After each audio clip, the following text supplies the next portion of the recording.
Many of us are there, and we are increasing in number, and we are going to increase more and more, no doubt about it.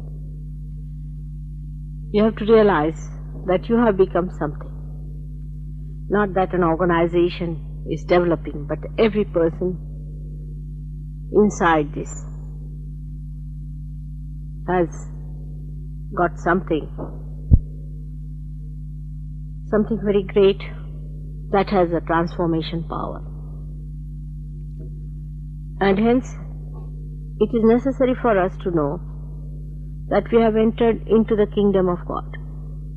And the laws of kingdom of God are very different from what we know of. They operate in a different way. Unless and until you really understand the operation of these laws, you cannot grow properly. You have to grow. All of you have to grow. If you cannot grow in Sahaja Yoga, you will be wasted. So it is very important that we should try to understand the divine laws, how they operate. And whatever we have been doing so far has been responsible for our non-growth. So we have to give up so many things which have been detrimental to our progress. A small thing like comfort and sharing. In Sahaja Yoga I found people, they worry too much about comfort even after realization. They want to find their own comforts. They want to have their own individualities, and they want to show that they are different. They are not the same as others are. If comfort becomes more important for some people, you can never grow in Sahaja. On the contrary, you may become a medium of all the negativity and will torture Sahaja by your lethargy. So try to understand that comfort actually is something that matter gives you. Comfort is the slavery of the matter. You have seen your mother. She can sleep anywhere. She can eat anything. She can live the way you all live. I have no problems. I have no demands. And you can do the same. Because this matter is all the time trying to overpower you. All the time trying to overpower you. Through comfort giving. If you get used to sitting on a chair, then you have to carry chair along with you. You cannot sit on the ground. A simple example I am saying. Is a certain thing that your body gets used to. And then you want to maintain your own, I must have my own separate flat or my own this thing because I must have comfort. This is one of the things that we have to understand, that we have to learn without comfort, so-called. To me, comfort has no meaning at all. It creeps on me. Try to teach your body how to live with uncomfortable things. Sometimes sleep on the ground. See how it works out. Try to sit on the ground. Try to use minimum of material things because they have overpowered and you can't live without them. I have known people who have to carry folded chair at least to the seashore because they can't sit. They will get attached to a chair, I think, after some time, and like a tail, the chair would be moving with them. The way the things are. So one thing we must understand, that materialism acts through comfort. That's why we should try to keep these dead things at our own command. If you want, we can have a chair. If you don't want, we'll have no chair. They are not our masters. We are their masters. We have made them. Then the second thing is about time. That maintenance of time, that we should be very punctual. We should be this and that. And that we should abuse others for that. I mean, that doesn't mean that you should never be punctual. It doesn't mean that. But what we do, we are slaves of the watch. That should not be so. We have to keep to certain timing because the whole world is moving with that timing. But you should not scold anybody for being late or for being not in time. Of course, for puja is all right, because that's divine work. For other things. And whenever it comes to that, we should think of others. You see, how to overcome time is to think of others. For example, that we should be in time in a place where others are not troubled by that. But we should not ask others, why are you not in time? In everything, for example, even in comfort, you should see to the comforts of others will overcome your idea of comfort. Because it will be such a headache looking after others' comforts that you will overcome. The same way, you should try to share. People don't know how to share their things with others, share their house with others. They always want to have their privacy, they want to have their own life, they want to have their own style. It's very, very wrong. And these things can act really against surgery.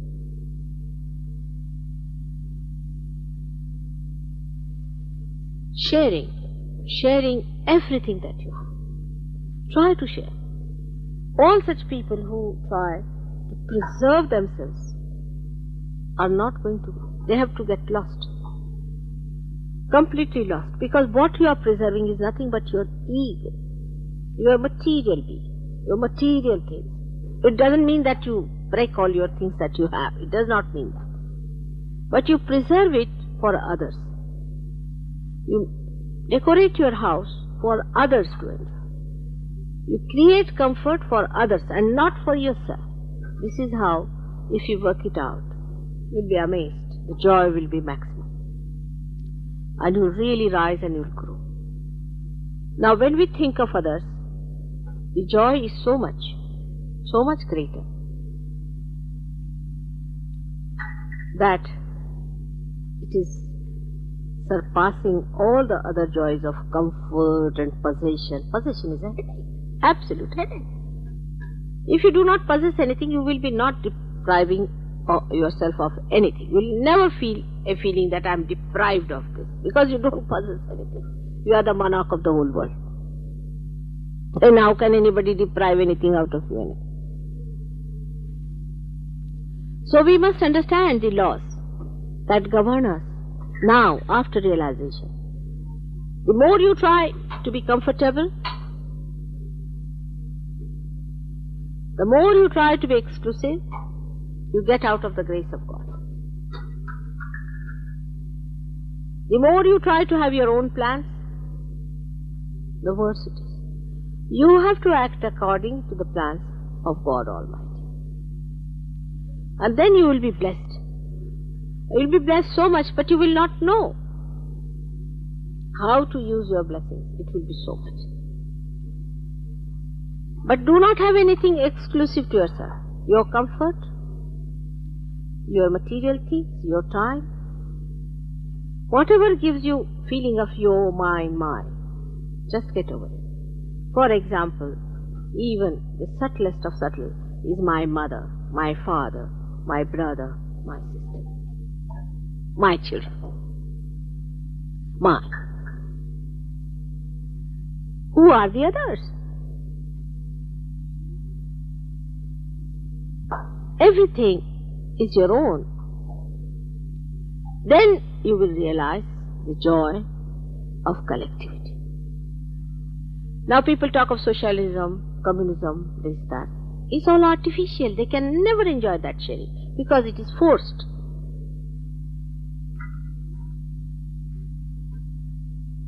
And these things can be of great joy to you if they are shared. The same things can be headaches. I'll give you a simple example. We had a lady from England. She married an Indian. And the Indian people in that area were very funny type, very narrow-minded. They wouldn't accept her and she was not given any love. She came back to London. She came back to Bombay first to see me. And naturally I was very nice to her and I didn't know what to give her. So I had a pearl necklace. Most of the things are in the bank, so I had only one pearl necklace left to pay. So I said, all right, you have this one, just as a symbol of my love. Give it to her. Years passed, many years passed. And after about 10 years or so, I met her in London. And she told me that she would like to come and see me. And she brought that necklace with her. She said that this has sustained me throughout, to believe that there is love.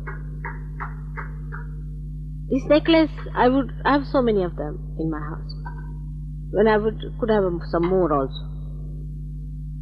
But this has given sustenance to someone for years together, to believe that there is somebody who loves you.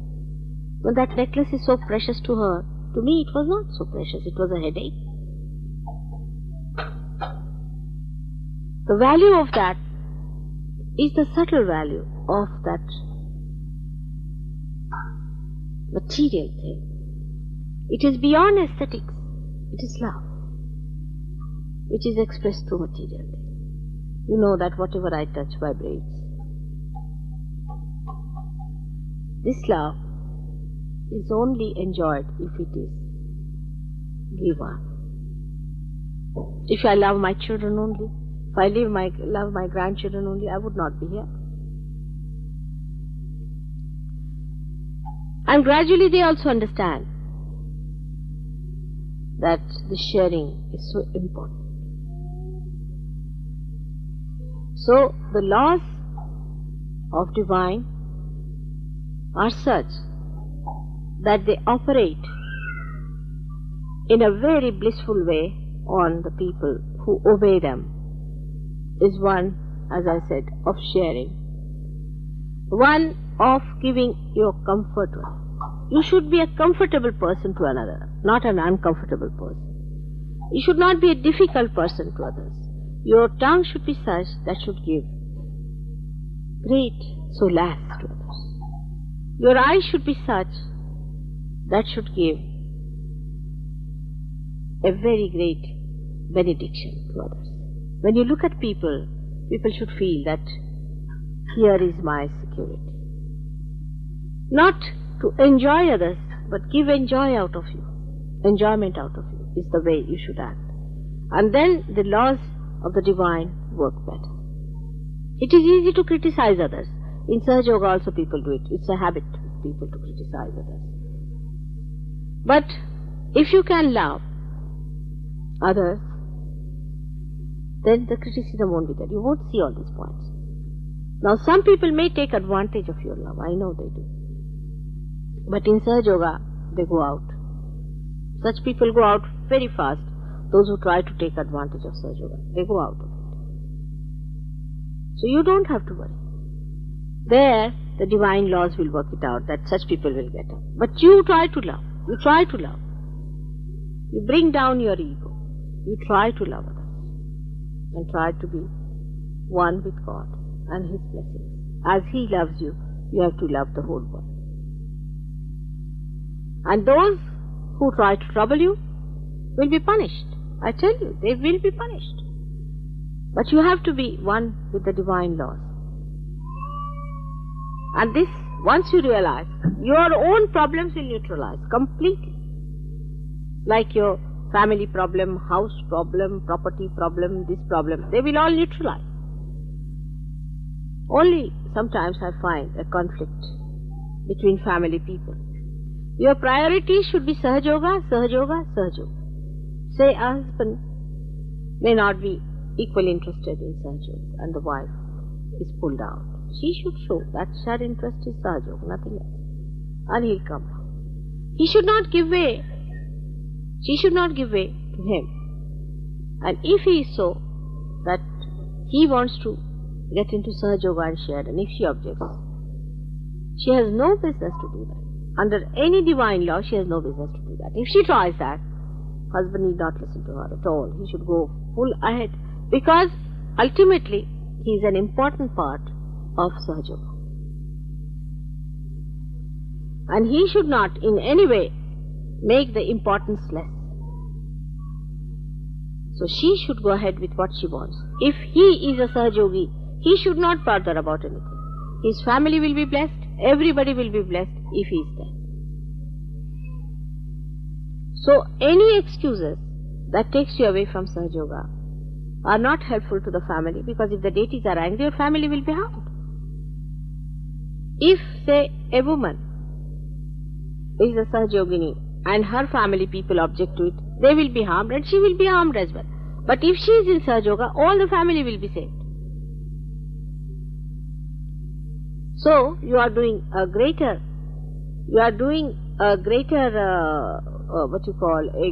service to your family by becoming a Sahaja Yogi, and a true Sahaja Yogi, and a dedicated and devoted Sahaja Yogi. But no individualistic efforts, no individualistic attitude is helpful to me or to Sahaja Yoga. It's very detrimental. Under any name, under any banner, under any excuse, try to find out ways and methods of becoming one with others. If you want to find out faults with others, there can be any. I should not be here.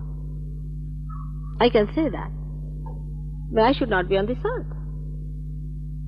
I could have said that. But I see that spirit in you. And I see that beauty in you. I don't see other things. If I had not seen that spirit, I would not have worked like this.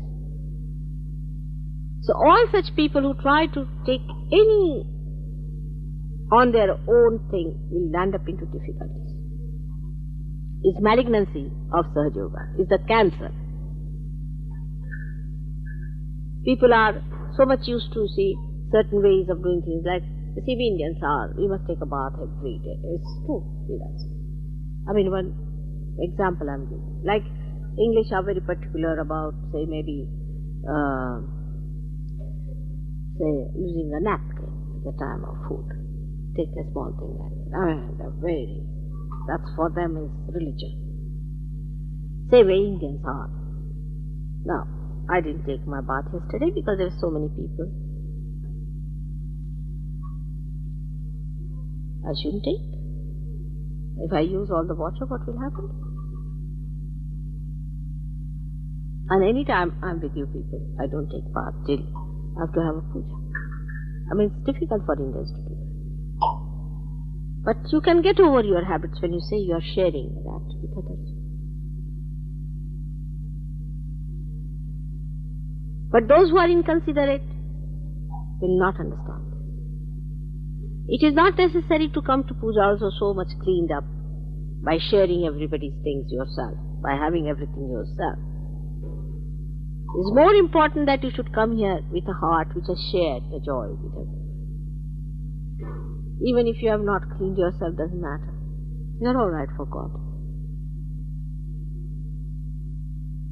But sharing is very important, and that is what I find is lacking. People will take interest in their own children, not interest in other children. They'll take interest in their own family, their homes, houses, but not in another person's houses. Try to share your labor with others also. And you'll be surprised how rewarding it is. How rewarding. And little children don't understand the difference sometimes. They don't understand who is the other. Like we went to Delhi once and we shifted and I cleaned the house. It was very dirty and all that. Cleaned it and decorated it and all that. So my daughter said that, why don't you go and decorate the other houses also and clean them? They are very dirty houses. They didn't understand that it is too much for their mothers. You better do it. They can't do it all right, so you better do it. It's that simple for them. And this materialistic attitude, you know what is happening to us with that. Thank God you are not like the Indians who have come here. They are very materialistic. You have got out of it. But still, in a very subtle way, it sticks on to your comfort, your idea of taking a holiday and going out for a holiday alone, you see, with your family. This is your family. Your family is large. Your mother has so many children. What to do? She has so many sons and daughters. Everything is to be shared. You will never enjoy your holiday alone. You can only enjoy with Sahaja Yogi. This is what it is. Once you start enjoying that, you'll be amazed how beautiful it is. This is what I want to tell you today in Cambridge, because from Cambridge, people have gone all over the world. They were educated here. They went round the whole world. They are everywhere. It has circulated so much. But Cambridge people are very snooty, as they say. They don't want to share with anyone. Just imagine. Cambridge is a place which is meant for sharing. That's the place where they don't want to share. Knowledge is one thing, is to be only enjoyed after sharing, otherwise you cannot enjoy your knowledge. So share your joys and share your happiness. You will be amazed. All your pathos and all your unhappiness will vanish. Completely vanish. These are all the old things of the past life. Forget it. You have to all forget that you belong to this community or that community. Just learn to share. The highest thing, the highest material thing that is created in this world, even above flowers and everything, are human beings. Just share them. Just enjoy them. They are the best thing God has produced. Just enjoy them. This is what is necessary if you really want to obey the laws of God. Today, I hope with this puja, the heart will enlarge and that you will learn to share with that big heart. Just try to share your things, share your time, share your comforts, share every moment of your life with others. Think of good things of other people. You'll enjoy them. If you start thinking of the thorns instead of the roses, will you enjoy roses? If you have to enjoy the roses, you have to forget the thorns and enjoy the roses. Those who are wise are like that. But stupid can't take the thorns and just go on pricking themselves and saying that, oh, there are thorns. The sign of wisdom is to enjoy the beauty of roses. They are the most beautiful things. They are all roses. I see you all roses here. Now forget the thorns. And the day will come, they will not need even the thorns because they will be so powerful. And there should be no groupism of any kind, of intellectuals coming together, non-intellectuals coming together, alcoholics on one side. In Sahaja Yoga also, we have caste system. Just imagine. Then some Indians are separate, then English are separate, then Cambridge people are separate. There should be no separation. We are all one. We are all born through our sisters. We are a different community, a different thing. We cannot form into groups, cannot form into cults, cannot form into any caste. We are all twice born people. We are the people who are born again. We are different. We have lost all that. Everything is lost, you see. They say there's no caste for a sannyasi, for an ascetic, means the one who is a realized soul. There's no caste. Don't belong to any caste. Forget your problems of your country, of your nation, of your so-called your people. Forget it. You are different. And try to pull them up to that, where they also become one with the whole. The whole world has to unite like this. Give up your small, small differences and angularities. May God bless you all.